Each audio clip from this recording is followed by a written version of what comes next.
was sitting in your guys' shoes 14 months ago, actually. I had a guy named Pat Comer's house. I'm sure some of you guys know him in here.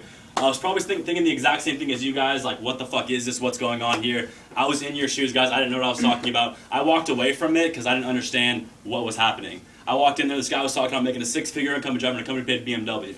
That, to me, didn't make sense. So I just walked away with it. Thank God, I actually thank this guy every single day that he was persistent with me and he kept calling me. I was like, dude, this kid's fucking annoying. Like, what's going on? He's my best friend. So I respected him enough to actually answer the phone, and he actually got me on the phone with this guy, Luke Tish. And that's when my life completely changed. And that sounds very drastic, guys, but you have to realize as a whole what's going on here. Okay? Young people are taking this industry over. You guys got to realize that network marketing, it's not a new concept. Okay, it's a $30 billion industry each year. Okay, and that's done with mom, dad, grandma, grandpa. 3-way calls and newspaper ads. Look what we have.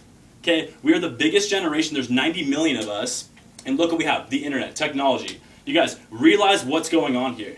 Okay, it's word of mouth marketing about a product that we like. Like Robbie touched on, we're all drinking Red Bull, Rockstar, Monster, Starbucks, all that shit anyways. Why not buy a healthier product? And by doing that, you get a business plan. Okay, that made sense to me. I'm going to be kind of short, guys, because I'm not the big swinger in this house. I want to actually introduce the two guys that really are my biggest mentors in the business. First is going to be Taylor Grant. Listen to what he's got to say, guys. I mean, he drives an orange M3. He's fucking 20 years old. I guarantee you that's a nicer car than most of your parents drive. Okay, so realize what this can do. Anyways, I'm going to bring him up. Here's Mr. Grant. Cool. Yeah. Who's brand new here? Like, hearing about Vemma for the first time? Cool. Exciting. Well, yeah, I'll kind of share my story that happened with me and Luke. Reoccurring story in Vemma. I didn't get involved with Vemma the first time I heard about it. He came up to me at San Diego State. I was in a fraternity, Sigma Chi, just partying, smoking, doing dumb shit, thinking I was set up for success in life, because what? I was getting my business degree. Who here's a business major? Or like econ or finance? Yeah, same shit that we all do, right? So I thought I was set up for success. I was going to make millions of dollars, when I graduated, have that dream job, because what? I was getting a piece of paper that said I could read and write for 4 years. So he came up to me about this opportunity, talking about making millions of dollars, driving orange M3s, and doing all this cool shit before I thought that was possible. So what do you think I said when an 18-year-old kid comes up to me, sits me down, I was like, yo, we're going to make millions of dollars. This is going to be the biggest thing since Facebook. I was like, dude, you're on crack, dude. What are you talking about? Called him dumb, stupid, crazy, that those things don't work. There's no way that's going to work. I had a really big ego and a small bank account, total like stereotype frat dude, completely changed since then, and I blew him off, man. So I kept going to school. 6 months later, after I'm partying, just getting good grades, thinking I'm set, Kish here takes his income to well over 175 grand a year. Now I'm 19 years old, he's 18, I see a kid making 175 grand a year. Dude, I thought that was like I'm balling out of control money. Like Kobe Bryant, crazy shit. I'm not the smartest kid in the world. I got a 1450 on my SAT, 2.8 out of high school. Okay, I realize now you don't need to be smart to make money, which is cool on my part. But I'm not a dumbass, man. When that happens, I'm obviously going to, swallow my pride and see what's going on. So I approached Luke. I'm like, dude, my bad for talking shit, but I'm not an idiot, dude. What's going on with this Vemma? What's going on with this young movement? I saw his post, just saw the homeless, I saw the cars, I knew it was real. And at the end of the day, I wasn't going to watch something kind of happen right in front of me. And what he did that really, made sense to me, I connected the dots, where what we're doing right now has happened before, just never with young people.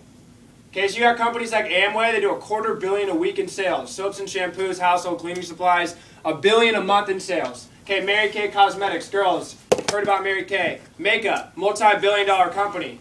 Herbalife, David Beckham rocks it across its chest. Now what these companies are social network marketing, word-of-mouth advertising. So I'm no smarty pants, but if mom and dad build Amway to $250 million a week in sales, what's going to happen in network marketing when the most connected demographic, which is all of us, gets a hold of the same freaking business structure? It's like mom and dad built Amway to $250 million a week in sales, no Facebook, no phone book, no texting, no Uvu, no Bridgeline calls. They had like 10 friends they drink wine with every single night. They talk to each other and built a network marketing business to $1 billion a month in sales. Are you kidding me? Dude, what's going to happen here? It's like harness your ability to network, your ability to communicate, and plug it into something where you just win. Where it's like everyone's Ubering right now from their phones, their smartphones. I got someone Ubering in from Alabama right now, all the way on the side of the country, and she's just seeing it face to face. Dude, that's crazy. So you harness these abilities to network and you plug it into something where you just win. And I connected that. I saw that industry was proven. And I kind of was just starting to realize, man, it's like if you don't change something, if you don't do something different in life, you're not going to get something different. I'm doing what all my friends are doing. I'm doing what everyone else is doing, and I'm expecting to get a different result. You're sitting in your lecture class of 500. And you think, I'm going to do what all these people are doing, I'm going to graduate and get something different. It just doesn't make any sense. So I realized I needed to change something. I saw that made sense, and I was curious what all this commotion at San Diego State was about some verb. I knew if there was a lot of birds chirping, something was going right. And yeah, like they said, started with Vemma, Look Good multivitamin, 9 years ago, based out of Scottsdale, Arizona. Okay, went to 100 million in sales purely based off, the Look Good multivitamin. A lot of people saw, a lot of great results, had a lot of credibility. At the end of the day, though, no one here drinks the multivitamin. We're young, okay, we don't give a shit, right? We don't care about a multivitamin. So Vemma had this genius idea, like, wait a second, we got the worst economy since the Great Depression. The median income out of college is $28,000 a year. You can't live off that. Half your friends will get jobs, so it's like we cut a line here. Half of you guys will get jobs, half of you won't. 85% of you will move back home with your parents. That's not me saying that, that's fact. ABC World News Tonight, 85% of college graduates move back home with their parents. Okay, so the economy sucks, the job market sucks, and we have the most connected demographic of all time. They're looking for something. What if we can cater a product to them? This thing would absolutely explode. Yeah, it would. So it's exactly what they did. They took that liquid multivitamin, purified water, natural caffeine, put it into Verve. Okay, genuinely good for you. Better for you to consume than not to consume. Like you drink a Verve a day, literally like keeps the doctor away, as cheesy as it sounds. So it's good for you. Unlike Red Bull, Monster Rocks, all that bullshit that I used to put in my body, drinking, doing all that dumb stuff. Okay, now me, personally, I was big ego, small bank account. I'm like, Verve's so good. So Fish is drinking the Phoenix Suns, the Charlotte Bobcats. Dr. Oz has it on his show. His boss is Oprah. Won a Stevie Award, Bold actually, this one, for Best New Health and Wellness Products. Okay, if it has all this credibility, why isn't it sold in stores? Trying to shoot a bullet through it. If you have the best product in the entire world, and you can't market it, like you don't have the dollars to advertise it, it won't sell. So you actually think about it for a second. Personally, I think Red Bull tastes like shit. It's terrible for you. It's illegal in multiple countries, and it puts people in the hospital every single year. Why does it kill it? Because they spent $926 million, basically $1 billion on advertisement last year. Put things in perspective, Subway's now the biggest fast food restaurant. They spent $500 million last year on advertisement. An energy drink spends $1 billion a year. And you think about it, you see Red Bull everywhere. Travis Pastrana, Shaun White, Red Bull girls, people jumping from outer space. Okay, so if you don't have the funds to put into advertising like that, you just can't compete. It's like you're not going to buy a Verve in stores because you've never heard about it. You're not going to pick something out and be like, I'm going to try this. It says it's healthy. I'm going to try it. You're not going to go to a gas station and buy something that looks like a Gatorade that says it's healthier. You're going to buy your same Gatorade, your same bag of chips, your same gum because you've been marketing because they have the dollars to tell you what's inside. So what Verve did is they took those dollars out of corporate circulation, out of billboards, out of advertisements, out of all the people jumping from outer space, and they plugged them into our pockets. Walking billboards for Verve, for the company. And why that was so genius, why I like it, is everyone here wants to make a lot of money. Who wants to make a lot of money? Okay, everyone does, right? And it's crazy to me that I started noticing something. Everyone wants to make a lot of money in two things. No offense, but if 3% of this nation owns 97% of the money, fact, most people have no idea how to make money. And two, everyone wants to make a lot of money, yet they put themselves in a position where they literally can't make a lot of money. Like it's impossible. Like I want to be a millionaire, I'm going to go get a job, work for someone else. I'm making like 40 grand a year off the bat. What do you think one day you're going to be making $1 million a year at your job? It's just like, no, it's not going to happen. What do you need to do to make millions of dollars? To have time freedom, to actually have the life you want to live. You need to own your own business. Profits are better than wages. Okay, so I saw in this, 6 months ago, dude, I'm broke as shit. I'm probably hungover. I don't know which way's up or down. He could tell you. Completely different person. Where do I go at 20 years old to start my own business? There's no way. There's no outlet. There's no way I can go do something like that. I bought Verve, and in that I saw I was buying my own network marketing business where I dictate how much money I'm allowed to make. I'm in complete control. Building a network of consumers. Yeah, like they said, dude, Facebook.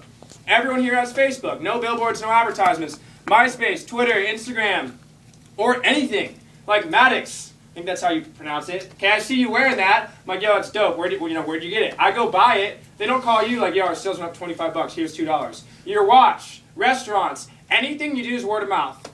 I like using Chipotle. I go to Chipotle like once a week, all right? My buddy told me about Chipotle. Actually, until a year ago, they never even had any billboards or advertisements. It was purely word of mouth. Now, I probably spend like 20 G's my whole life at Chipotle. He doesn't see $2 every time I go. Word of mouth is how we do everything. It's that same idea of social networking. You attach a product that's perfect that relates to us that you already spend money on, and now you have social network marketing, the business of the 21st century. And when I first got involved, I'm like, dude, why does this sound so different? It's like, why does this sound so weird? Then I realized different's good. Like literally you need to think differently in life to get differently. And you think about all these big businesses in the world, like Apple, like Microsoft, like Facebook, or like anything. Imagine the people who were starting those companies. What did people call them? Dude, dumb, stupid, crazy. Did they give a shit? No. Because they knew what they knew. And they knew if 3% owns 97% of the money, then you better be getting called a crazy motherfucker by everyone else if you're doing something right. You know, so I saw the credibility of Verb, I saw the credibility of Vemma, and more importantly, I saw the support system of everyone around you. Where no one's trying to get you to buy Verb. Quite frankly, if you're not going to pull for the effort, don't do it. But hopefully tonight, something will click for someone. Like someone will be like, wait a second, I hate my job. I've been following like I was, my broke friends, my broke family, saying do this, do this, do this, when in reality, I'm following people who have nothing that I want. Wait a second, when I saw it, I saw something tangible. I saw a 20-year-old kid making at the time I thought was a shit ton of money, and I was like, I don't care what I got to do. I just know I can get there. I saw if he could do it, I can do it. I saw if it's credible, it could work for me. And then the last thing, dude, I did my own research on the industry. Like, I'm like, all right, my broke friend who plays an expert Call of Duty player who's high all the time says those things don't work. This is the second time around when he approached me. And I did my own research like I encourage everyone to do, not just Verb, but the industry. I saw Donald Trump and Bill Gates quote they just start all over again today, they'd start in network marketing.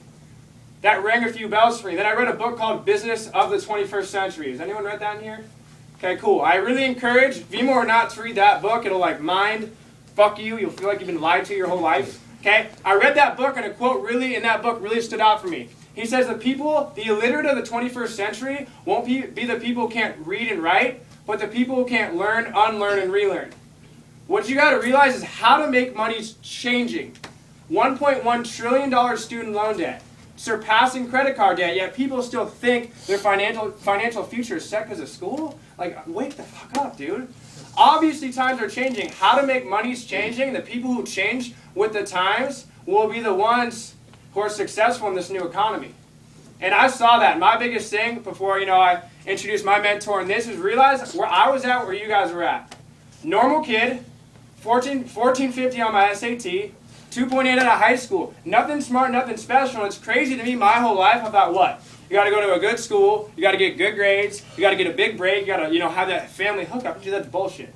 Okay? There's no such thing as luck in life. Unfortunately, a lot of people see opportunities.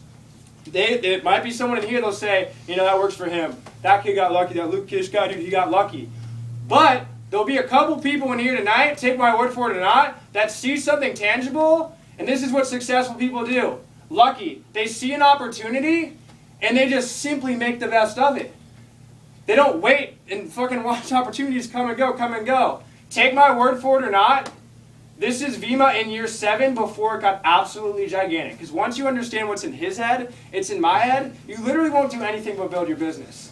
We'll do $250 million this year. Amway does $250 million a week. We've created like 4 millionaires. Amway created 3,000. And they never saw young people. They never saw Facebooks. They never saw iPhones. They never saw the worst economy since the Great Depression where everyone's looking for a way to make money. And I think if you really think about it, who do you know all over the country, dude? If they heard the same thing you just did, would they want to do it? Fuck yeah. Let's team up with them. Let's teach them the information. Let's teach them how to set goals, succeed, and build a business that, no offense, your Cal Poly professor makes $40 grand a year, just ain't teaching you. No offense to him and her.